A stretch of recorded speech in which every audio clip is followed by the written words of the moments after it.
because this post is about narcissism. And before you roll your eyes and go, oh great, another discussion about, narcissistic vanity, let's just clarify something. The term narcissism gets thrown around a lot. Narcissism is used to describe just self-absorption, about vanity, but that's not the whole story, is it? It's just not. It's far more complicated than that. Because narcissism, it's a deep psychological wound that can't just be diagnosed with a few observations of narcissistic traits. Like, we can't diagnose a sinus infection just based on a couple sneezes. And having narcissistic traits doesn't mean that someone is a narcissist. It just means that we need to kind of probe a little bit deeper. Because narcissism isn't just about, occasional mirror gazing or thinking that you look good in a photo. Because narcissism is you are or you're not. It's not like you can be a little bit pregnant. And what makes narcissism even more complex is that narcissism itself is a spectrum. And at some point, we're all on the spectrum. So it's important to note that, there is a difference between just casual vanity and everyday self-love and full-fledged narcissistic personality disorder, or NPD. There's no such thing as just a little bit pregnant here. And because narcissism exists on like a spectrum, becomes like a vast landscape where traits and tendencies all have different kinds of shades. And with narcissism, there is a darker canvas that's at play here. And this is the narcissistic personality disorder. And it's a domain where the shadows cast are just really deeper and they're really darker. And once you kind of start exploring it, it can be quite, daunting. Because NPD is not your run-of-the-mill, ego trip. It's not the run-of-the-mill little occasional vanity. NPD is far more complex, far darker. Because these narcissistic behaviors go beyond just the occasional pep talk in the mirror. And narcissists have a way of just chipping away at relationships. And the people that are involved in these relationships end up enduring, having their self-esteem, their dignity, their integrity. Everything that makes us gets deteriorated and chipped away at. So just the act of loving yourself isn't the same as becoming this vortex of narcissistic manipulation about control and self-absorption.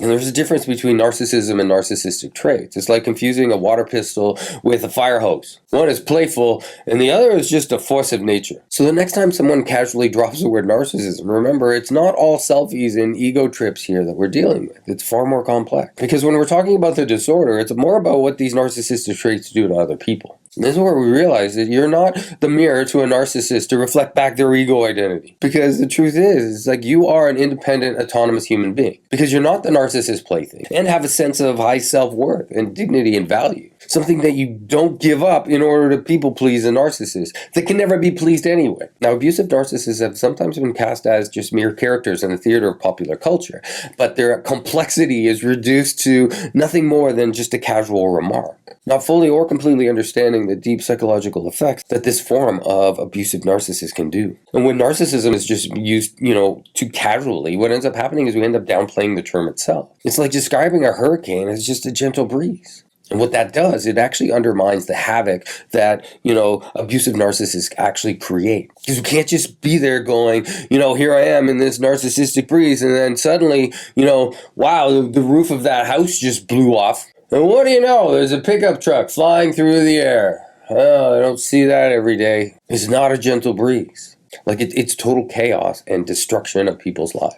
And an important thing to remember is that understanding the narcissism isn't just confined to self-absorption. That becomes really, really important. There's a grandeur in this narcissistic symphony that's at play. And this symphony, it often leads victims into this dance with the dark forces of this manipulation and just psychological control. And it's important that we recognize these distinctions, these little finer strokes of narcissistic behaviors. Because that's the first step in shining a light into the true complexity of this disorder. And this leads us into a darker side that leads into just a full-blown narcissistic personality disorder. And trust me, you don't want to get involved with something like that. So picture this, a person that's just high on the narcissistic spectrum, they can be more vicious and more relentless than the worst horror movie creature that you could ever imagine. And here's the thing about narcissists is they've just mastered the art of deceit. They're like grandmasters at it.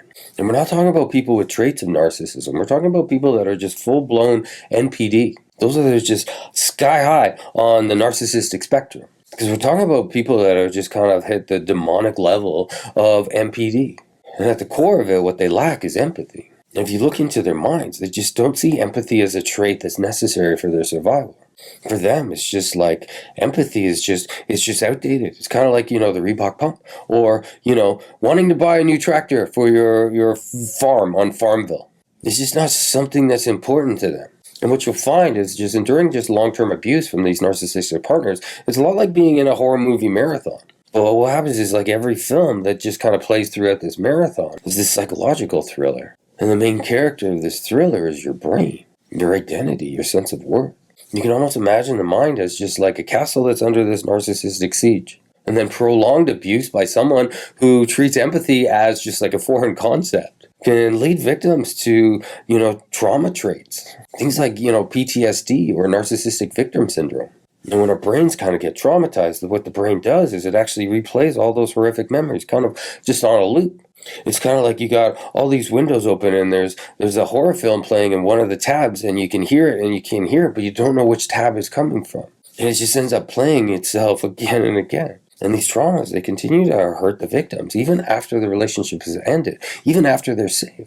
Because we were once in danger, our mind thinks that there's danger everywhere. And we missed it then, so we better be on high alert, hypervigilance right now. Because we never know when the next narcissist is going to come by, or when the previous narcissist is going to come back at. And narcissists, they love targeting sensitive people. And to a narcissist, an empath, is almost like, ice cream on a hot day. It's just empaths just don't stand a chance. The narcissists, they zero in on empaths, spinning their sensitivity as a flaw.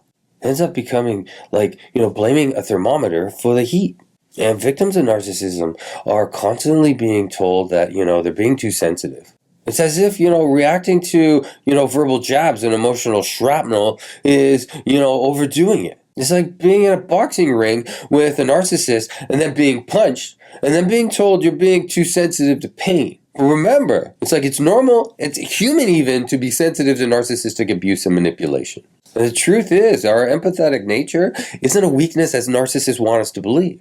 It ends up being a strength that's just being exploited. And don't let anyone tell you otherwise. We end up seeing that this is a distorted reality that's just tailor-made by a narcissist. And yeah, sure, victims of narcissists are left, doubting everything, even their own emotions. It's like living in a funhouse, mirror maze where every reflection is just warped by some narcissistic clown. And there is light at the end of this narcissistic tunnel. And understanding these tactics, this is your key to freedom. Because it's not just about escaping the manipulation, it's about lighting your own torch. And recognizing that narcissistic manipulation is not the end. It's the beginning of reclaiming your reality. And by seeing narcissistic tactics for what they are, you start to regain your control. And we find that the journey out of narcissism is one that goes from confusion to clarity, from self-doubt to self-assurance. And what we find is by educating ourselves and learning about narcissism, it isn't just about knowledge, it's about power. The power to, validate your own experiences and trust your own feelings, to reclaim your own life, your own narrative.